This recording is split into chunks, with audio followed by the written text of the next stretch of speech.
اسلام کی ہر عبادت اپنے اندر کریمانہ شان رکھتی ہے،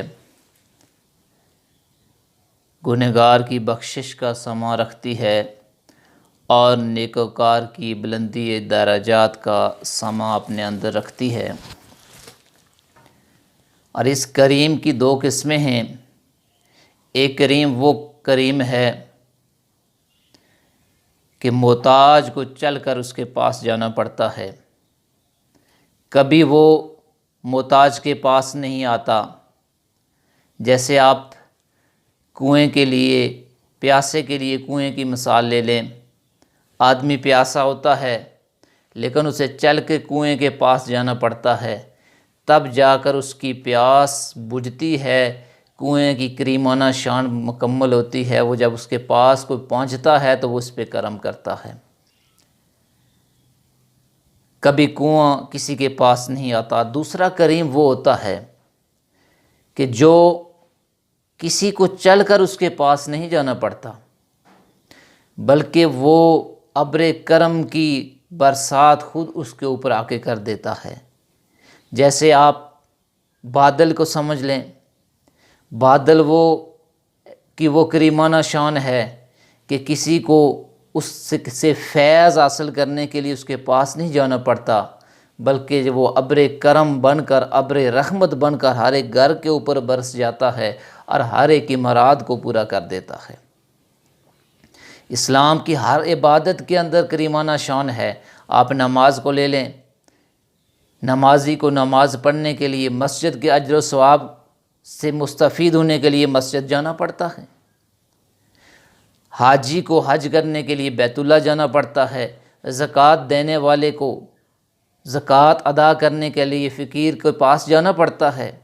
لیکن یہ روزہ ایسی کریم عبادت ہے کہ اس کو ادا کرنے کے لیے کہیں نہیں جانا پڑتا، بلکہ یہ کرم اور یہ بخشش و مغفرت کا ابر بن کر ہر ایک گھر کے اوپر برس جاتا ہے اور ہر ایک گنہگار کے لیے بخشش و مغفرت کا سماں مہیا کر دیتا ہے، ہر نیکوکار کے لیے بلندی درجات کا سبب بن جاتا ہے۔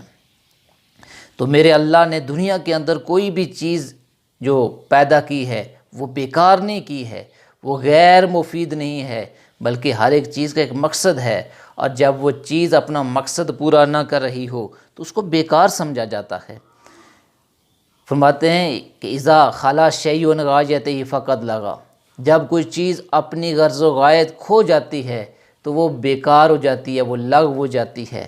اللہ رب العزت نے انسان کو پیدا کیا تو پیدا کرنے کا مقصد یہ تھا الا لیعبدون، کہ وہ میری یہ بندگی کریں، لیکن انسان دنیا کے اندر آیا، دنیا کی رنگینیوں کے اندر کھو گیا، دنیا کی آسائشوں کے اندر کھو گیا، اتنا منہمک ہو گیا کہ رب کی یاد سے غافل ہو گیا، اور اس کے ازلی دشمن نے اس کو رب کی یاد سے غافل کر دیا۔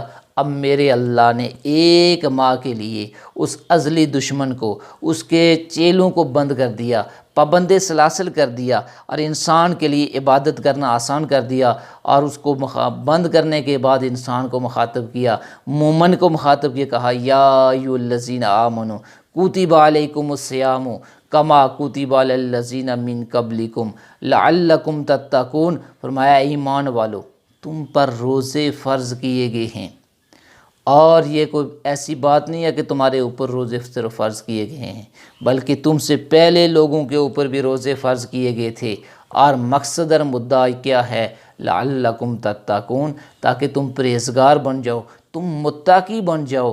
تو اللہ رب العزت نے روزے جو مومنین کے اوپر فرض کیے ہیں، اس کا مقصد تقوی کا حصول ہے، اس کا مقصد رب کی یاد سے جو غافل ہے اس کو رب کی یاد کی طرف متوجہ کرنا ہے، جو اللہ کی یاد سے غافل ہو گیا ہے، راہ راست سے بھٹک گیا ہے، اس کو واپس اپنے در کی طرف بلانا ہے۔ اور بلانے کا انداز دیکھیں کتنا اعلیٰ انداز ہے کہ جو اس کے لیے رکاوٹیں تھیں وہ دور کر دی، جتنی رکاوٹیں راستے میں تھیں وہ دور کرتی۔ سب سے بڑی رکاوٹ انسان کے لیے اس کا ازلی دشمن شیطان ہے، تو شیطان کو بند کر دیا۔ اب کہا بندے اب میری عبادت کی طرف لوٹا، میری بندگی کی طرف لوٹا، تاکہ میں تجھے تقوی جو ہے وہ عطا کر دوں۔